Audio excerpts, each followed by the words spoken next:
Welcome, everyone, to Awesome Truth, a wrestling book club. I'm your host, Steve Semino, and with me, as always, is my co-host, Walt Schwenk. Hey, Walters.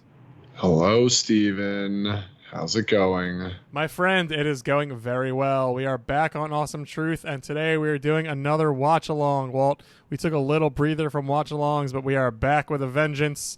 And we are talking King of the Ring. You can't talk about June in pro wrestling without talking about King of the Ring, even though it happened in May this year, and they took a lot of years off, and it's not and they did it really overseas. and it's not really a thing anymore. But back in the day, it used to be a big June pay-per-view, and so we're going back to the first ever King of the Ring. Well, isn't that right?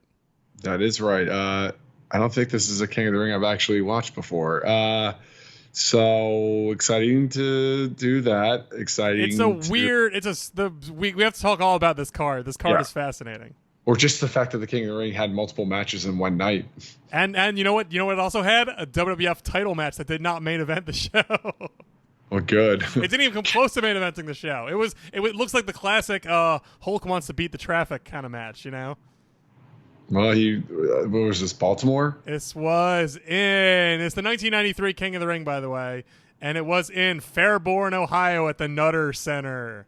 Oh, I don't know why I thought Baltimore. 6,500 people, so not the hottest, biggest crowd in the world. Wow, yeah. For a card with Hogan on it, but whatever. Let's talk about it. We're doing the 93 King of the Ring. We're not doing the final match. We're not doing the title match. We're doing a semifinal match, which is Bret Hart versus Mr. Perfect. So it's a little weird to do a match literally in the middle of the card. But if you look up, not just, top King of the Ring matches, but top all-time matches, top wrestling matches, this is on a lot of people's list. This is a very, very well-regarded match. And also, this is a rematch from, 91 SummerSlam? For the IC title between them, which was also regarded as a banger. So I think, if we're going to talk about King of the Ring, we're going to talk about a match in a vacuum. I think just on paper, this one makes the most sense. And we've never talked about Curt Hennig, Mr. Perfect, really before. I don't think at all, right? I mean, we did talk about Curtis Axel very recently. We sure did. Not his dad, but not the much better wrestler dad. So. Let's talk about this, Walt. Let's put the match on. What's the time code for this one on Peacock? 59:40. 59:40. So start it around there, and you'll get I think Mr. Perfect's entrance, and maybe the tail end of Bret's. So 59:40 for Bret Hart versus Mr. Perfect. Here we go. We are starting in 3, 2, 1. Wrestling. Okay, here we go. So, as we said, this is the first ever King of the Ring. It was a novel concept at that point. Was it the first ever, though? It was the first ever King of the Ring pay-per-view. That's a good clarification, because there were definitely, because the Macho King, obviously, the King gimmick, Harley race and stuff, they had used that before to great effect. Didn't Bret win? This is technically his second King of the Ring. Did he win another one? Just like how Hacksaw won a Royal Rumble, but no one really remembers. Let me see I don't know. I actually don't know if that is true, but I will find out. Let's find King of the Ring winners. King of the Ring did win in 91 and 93. But the 91 one, I guess, would just happen randomly on a show in Providence. Apparently, they did it in Providence every year. So for a while there, it was just the Providence thing. That's where that's where Macho Man won. That's where DiBiase won. Tito Santana won. So yes. Bret Hart is the only two-time King of the Ring, and he did it basically back-to-back. They did not do it in 92. So very weird. A very weird tournament, one that went away for quite a long time. Basically in the 2010s, they almost entirely got rid of it. And even now, it only comes back infrequently. So it's something that you can't tell if Vince liked it, hated it, if H likes it or hates it. I really have no idea. But it seems like it comes around whenever they need something to fill some time, Yeah, and obviously it's taken different looks too, because obviously this original conceit was like a one-day tournament a la UFC 1, where it's upwards of 3, or if you're Savio Vega, 4 matches in one night, and as little as 1 to 2 if there's enough time limit draws that gets you buys. But now it's just which, as you reminded me, was a thing they did quite frequently, apparently. Some would argue too much. Or double DQs or something, right? They would always find some way to give someone a bye. Mostly time on the draws. That's crazy. That in an era where they did not, obviously there was Bret and Perfect and there were some good wrestlers, but wrestling, bangers in the ring were not really part of their repertoire at that point, but they would make people sit through 15-minute full matches, presumably with wrestlers they didn't really care who aren't really good workers. That's a wild thing to force people to do. Right. But I guess it just, one time on the draw over the course of like 8 potential matchups. Now you have 7, and that is a 3-hour block plus a title match. I don't know. Yeah, it was that. Well, you're right though. That was the idea, and it was an idea. I remember thinking it was cool when I was a kid, probably just because it was different. I think as a kid wrestling fan, my perspective was this is not just a series of a night with just 6 unrelated matches. Like these are all layered, and everyone matters. Like I thought that was a very fun conceit when I was like 9 years old. Yeah, I mean, I still think there's some merit in having like a tournament, like a one-day tournament, as opposed to like the weeks leading up on Raw and SmackDown and stuff.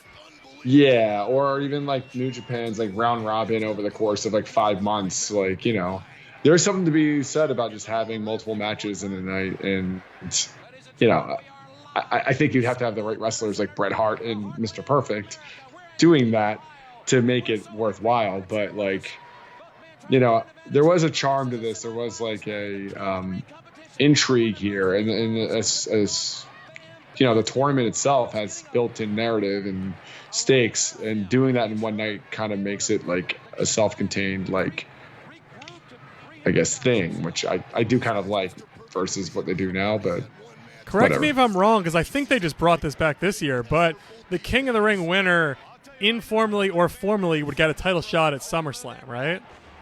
I think they started that, 95? Or no, 94. Does Bret not get a title shot here? I don't know. Well, we all know that Mr. Luger ends up getting the title shot against Yokozuna in 93 SummerSlam. But 94, Owen wins and faces Bret in the cage. Okay. So, yeah, so it wasn't necessarily a thing. But it was another thing they probably deployed as needed, right? Like, let's make him get a title shot. Sadly, they did it with King Mabel and Diesel. Yes, King Mabel, of the most famous example that I can think of, for sure. And then I think they stopped it because 96 was Austin, and he didn't get a title shot, obviously. And Ken Shamrock, Triple H certainly didn't get a title shot. Yeah, right. Billy Gunn definitely did not get a title shot, so...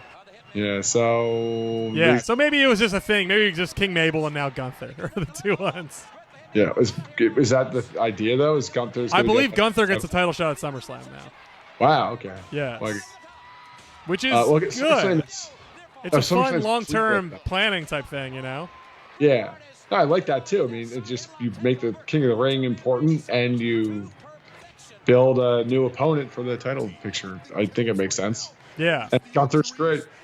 Yes, so that's a good way to have him earn a title shot as opposed to just. I mean, I'm always a fan of that. Whenever you do it, it's just if there's a reason behind someone getting elevated for some reason that makes logical sort of sense in the real world. That's always to me a benefit. I think even little kids get like, of course Gunther gets a title shot. He won King of the Ring. I think I think even children understand that is that concept.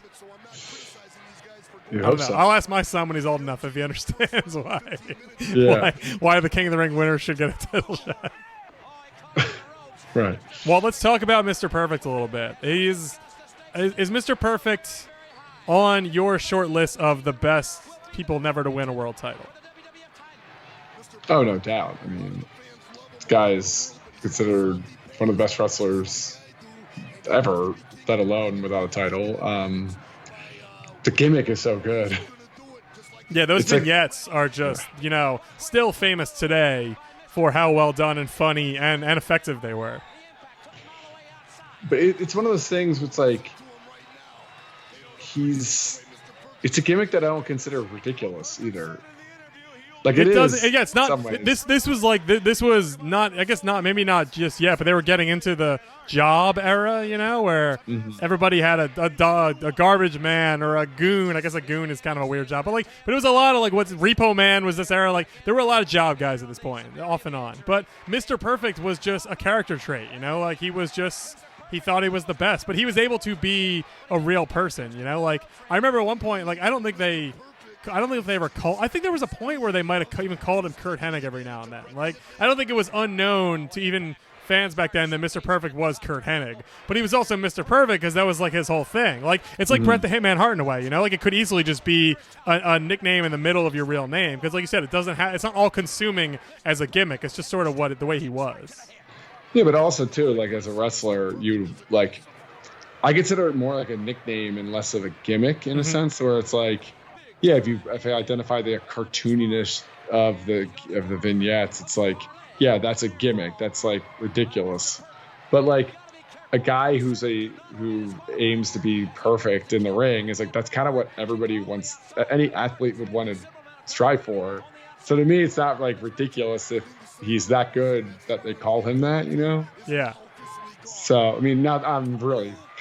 No, I think you're totally right. I think it's why he resonated so much beyond just being a great worker and being so good in the ring is he embodied that character, you know? Like, it's so many of the guys back in, you know, the 80s and 90s, the guys that didn't work was them square peg round holing it, you know? Like, Owen Hart, you're going to be a superhero. Like, just sort of picking a guy and plugging him into an idea that Vince had one day, you know? As opposed to this clearly being a facet of why they liked Curt Hennig and why they wanted to hire him is because he was, you know, borderline perfect at wrestling. So then you strap that to him and you just go from there and it sells itself. Yeah, I mean, I think like that's the characterness of it is just like that's a full package thing that you would want as a wrestler. It's just like, you know, everything in the ring kind of like was a nod to this idea that he's like the best. Yep. You know. They're doing another King of the Ring classic or tournament classic is the babyface gets hurt and that injury carries over, of course, into the next match with usually with a big monster heel. Yeah, God, it's been a while since I've seen those like steel barricades. Oh, the old like actual just literal barricades, the metal ones, yeah. Yeah. Looks like it hurts a lot.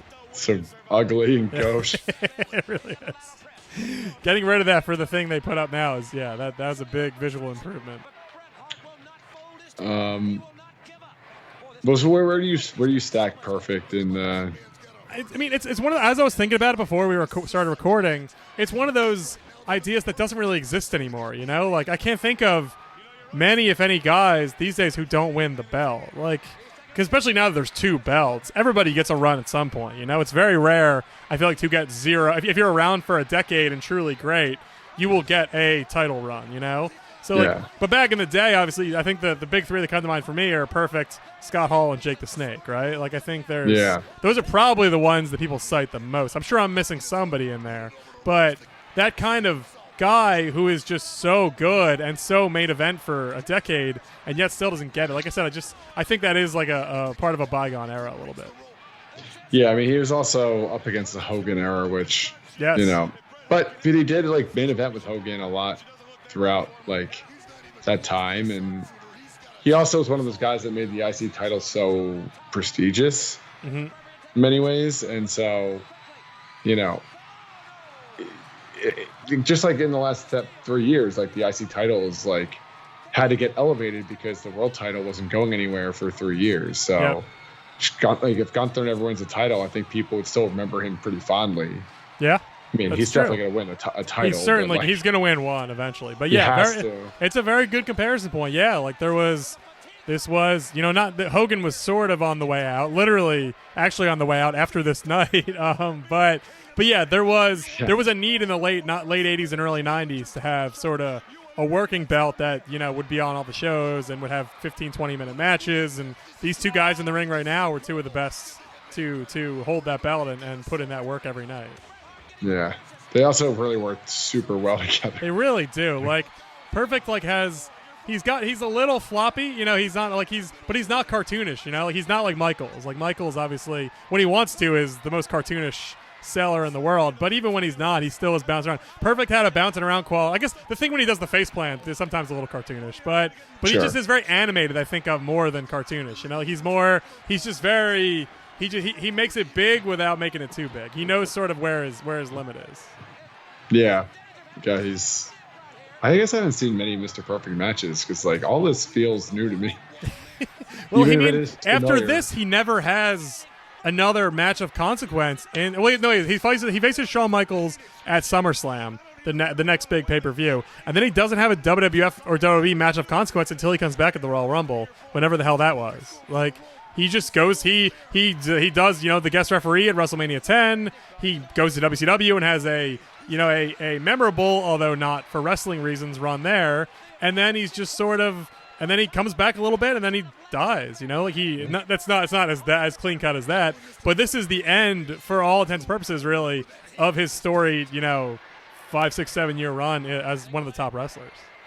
He does have several. I mean, this is kind of like the era where Vince was sunsetting a lot of like older talent, because like Macho on commentary is a very strong example of that. Like, Vince was basically like, "You're not going to wrestle anymore, Macho." Yeah, he just lets Ric Flair walk. Yeah.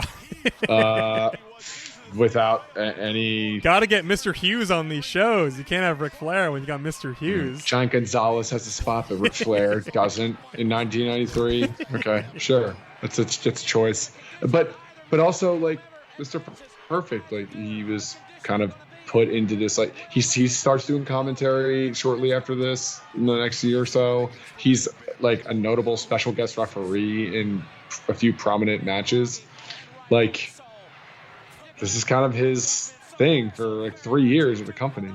Yeah, and obviously he was injured a lot too. Like, his back was a total mess. So he's one of those guys who probably should have been sunsetted to some extent, but he went in WCW again, even though I don't think his matches were not up to the standard we had expected. He was there forever. He did the West Texas Rednecks. Obviously he was part of the NWO, did the Horseman thing. Like, he was there for a very long time, had the U.S. title. Like, he had a very long run there, though it was not illustrious. Like, he had more left in the ring, but yeah, you do wonder, like, not that Vince was probably right to put him to pasture, but with those injuries, it might not have been the worst idea for him to take a bunch of time off.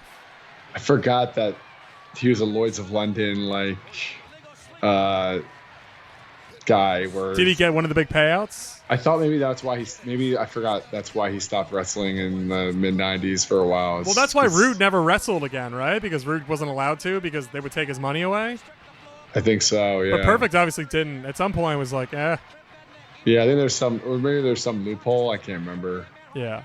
The Lloyd's of London stuff could be its own. Yeah. We should do a Lloyd's of London episode. Yeah.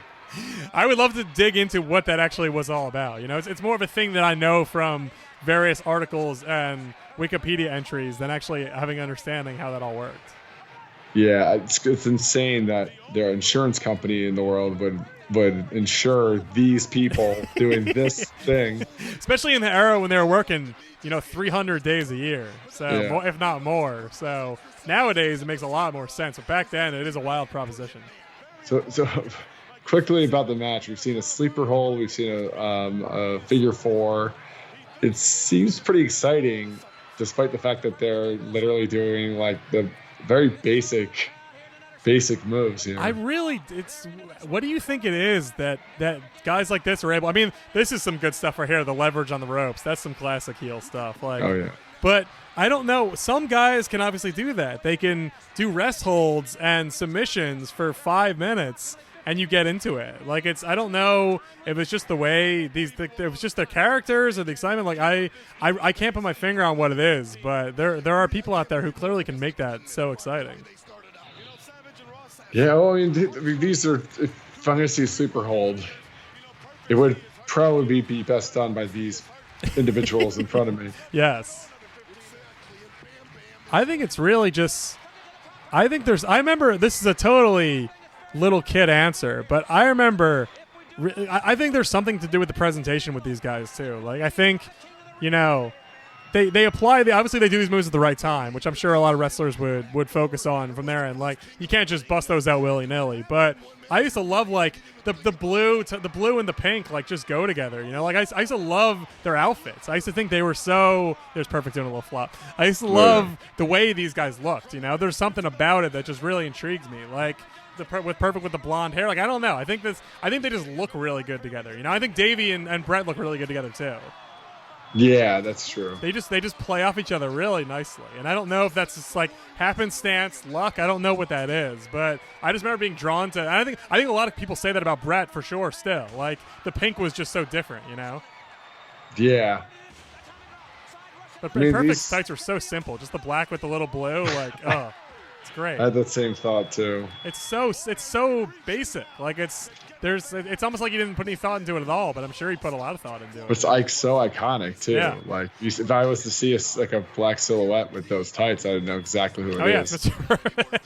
Which is insane. There's no logo. There's nothing about it at all that should jump out at you. But those colors though, the color scheme became pretty synonymous to them. Yeah, it's pretty fun. Did he have that in WCW? He did, right? Think so. Vince can't copyright color. It's color of Curt Hennig's tights. Yeah. So we didn't talk about this card a ton, did we? We talk about the Hogan match? I mean, we haven't, but that was an off mic. We should at least address that this is Hulk Hogan. Like if we talk about another guy who's on the way out, Hulk Hogan had a title match with Yokozuna on the middle of this card, literally the next match up, and that ends with, I believe, the photographer's camera blowing up in his face, right? That is correct. Which is a famous Hogan match, and it went on for 13 minutes. I don't want to watch it ever, but I'm very intrigued. I'm just amazed that goes on middle of the show. Hogan loses to Yoko. Like, there's got to be so much politics and Terry bullshit involved in that, right? Like, the most begrudging acceptance of. I know he didn't want to lose to Bret, and so he takes the L to Yoko. But it's just the way it happens. Like, it's so embarrassing. Just look at the Wikipedia entry and go, ugh, like, just it reeks of Terry. Oh, look at that. Oh, wow. He went with him too. Gee, how does that not break Perfect's neck? I don't know. That does look like a scary spot in hindsight, though. Yeah. For one guy with a serious back and neck issues. Yeah.